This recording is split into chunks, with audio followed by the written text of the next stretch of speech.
Assalamualaikum warahmatullahi wabarakatuh. Jumpa lagi di channel Pak Suprono Wahyu Jatmiko. Kali ini saya akan membahas soal-soal ekonomi mikro yang keempat. Jangan lupa klik like dan share agar menjadi ilmu yang bermanfaat bagi kita semuanya. Dan jangan lupa subscribe agar kalian tidak tertinggal pada video-video berikutnya. Baiklah, marilah kita mulai pembahasan soal ekonomi mikro yang keempat. Bagi kalian yang belum menyaksikan soal ekonomi mikro yang pertama, kedua, ketiga, bisa Anda klik link tautan yang ada di kolom deskripsi. Soal yang pertama, selisih antara biaya total untuk memproduksi 150 unit output dan biaya total untuk memproduksi 149 unit output disebut. Nah, di sini ada pilihannya biaya tetap, biaya rata-rata, biaya marginal, biaya variabel, dan biaya variabel rata-rata. Nah, sekarang kita lihat ke soalnya. Di sini adalah selisih antara biaya total memproduksi 150 unit dan biaya total untuk memproduksi 149 unit. Berarti di sini adalah selisih antara 150 unit dan 149 unit. Yang berarti di sini selisihnya adalah sebesar 1 unit. Ketika berbicara 1 unit di sini berarti adalah Q. Total biaya itu adalah rumusnya FC, biaya tetap, ditambah VC, biaya variabel. Di mana VC ini apabila kita jabarkan berasal dari VC per unit dikali dengan Q. Jadi VC ini berasal dari VC per unit dikali dengan Q. Sehingga Q di sini ini berarti mempengaruhi besarnya variabel cost. Oleh karena itu, jawaban yang sesuai adalah D, biaya variabel. Kita lanjutkan soal yang kedua. Dalam kasus berikut ini akan terjadi pergeseran garis anggaran ke kanan atas tanpa adanya perubahan slope. A. Harga X naik 10%, Y turun 10%.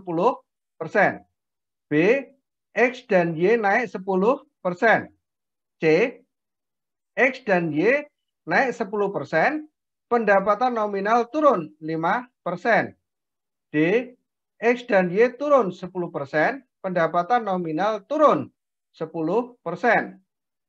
E. Harga X dan Y naik 10%, pendapatan nominal turun 10%.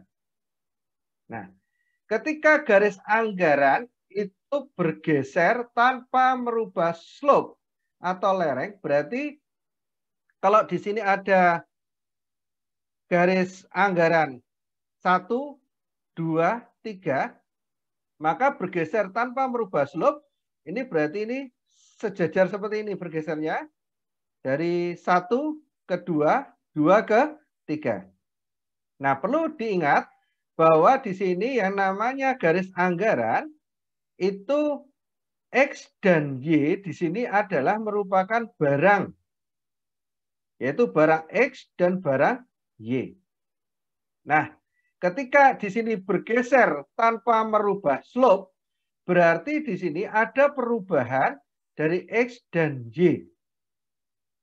Karena di sini tidak berbicara pendapatan, maka jawaban C, D, E ini bisa kita anulir.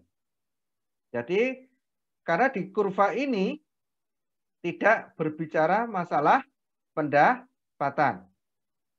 Nah, ini berbicaranya adalah perubahan pergeseran garis anggaran tanpa adanya perubahan slope. Berarti di sini bergesernya adalah sejajar.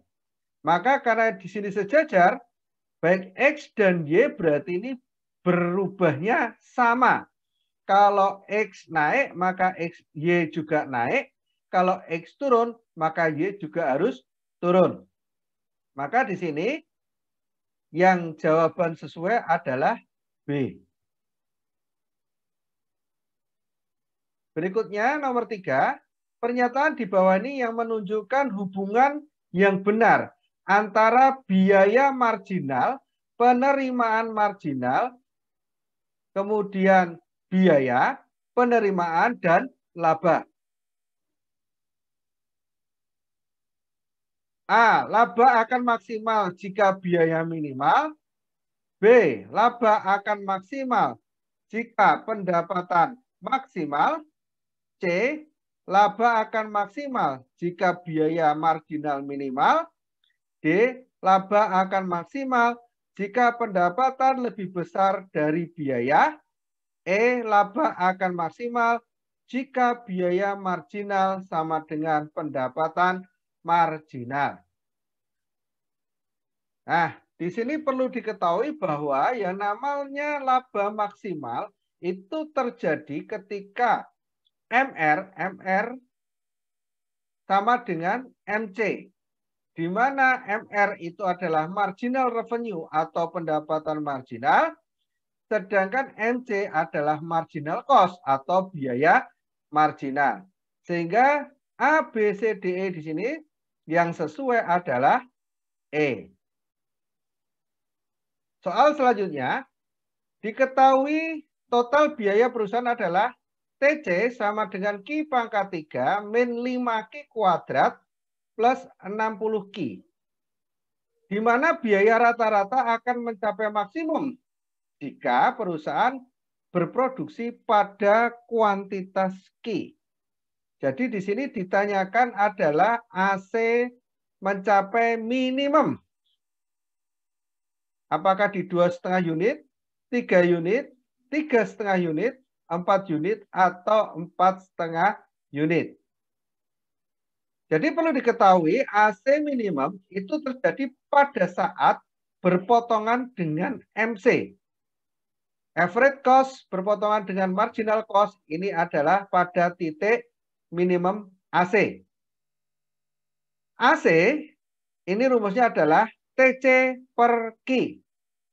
Jadi kalau di sini ada TC sama dengan Q pangkat 3 min 5Q kuadrat plus 60Q, maka untuk mencari AC-nya adalah soal TC ini dibagi dengan Q. Jadi ini Q pangkat 3 dikurangi 5Q kuadrat ditambah 60Q dibagi dengan Q. Hasilnya adalah AC sama dengan Q kuadrat min 5Q plus 60. Nah, AC akan mencapai minimal itu pada saat kondisi AC itu mengalami stasioner. Kapan AC mengalami stasioner? Ketika turunan pertama dari AC itu sama dengan 0. Oleh karena itu di sini AC-nya adalah Q kuadrat min 5Q plus 60. Apabila kita turunkan menjadi 2Q min 5. Berarti kalau AC turunan pertama AC sama dengan 0, berarti 2Q min 5 harus sama dengan 0. Maka kalau kita persamakan menjadi 2Q sama dengan 5, maka Q-nya sebesar 2,5 unit. Sehingga jawaban yang sesuai adalah A. Soal berikutnya, apabila tingkat konsumsi suatu perekonomian ditentukan oleh fungsi C sama dengan 100 plus 0,85Y, Maka di sini multiplier ekonomi sebesar 0,85, autonomous consumption adalah sebesar 6,67, multiplier ekonomi 6,67, marginal propensity to consume 100, marginal propensity to saving 99. Nah, kita lihat di sini. Fungsi C itu adalah sama dengan A plus BY. Jadi di sini kalau C sama dengan 100 plus 0,85Y, A itu sebesar 100. Sedangkan B itu adalah 0,85. A itu adalah konsumsi otonom, sedangkan B adalah MPC. Jadi di sini konsumsi otonomnya 100, sedangkan MPC-nya adalah 0,85. Jadi di sini yang D jawabannya ini salah. Ya, karena yang 100 itu harusnya adalah A, konsumsi otonom. Sedangkan di sini konsumsi otonomnya yang B ini juga salah. Karena konsumsi otonomnya seharusnya sebesar 100. MPC-nya di sini sebesar 0,85. Nah, sekarang kita lari ke S karena di sini ada MPS. S itu adalah min A plus 1 min B kali Y. Di mana 1 min B itu adalah MPS. Maka di sini MPS itu sama dengan 1 min 0,85. Maka besarnya MPS adalah 0,15. Sehingga di sini MPS ini salah. Karena MPS harusnya 0,15. Sehingga di sini B salah, D salah, dan E salah. Berikutnya kita cari. Di sini ada multiplier. Ya, tinggal A sama C. Multiplier itu rumusnya adalah K sama dengan 1/MPS. Maka di sini karena ini MPS adalah 0,15, maka sama dengan 1 dibagi 0,15. Hasilnya adalah 6,67. Sehingga dari A dan C di sini jawaban yang sesuai adalah C. Demikianlah pembahasan soal-soal ekonomi mikro yang keempat.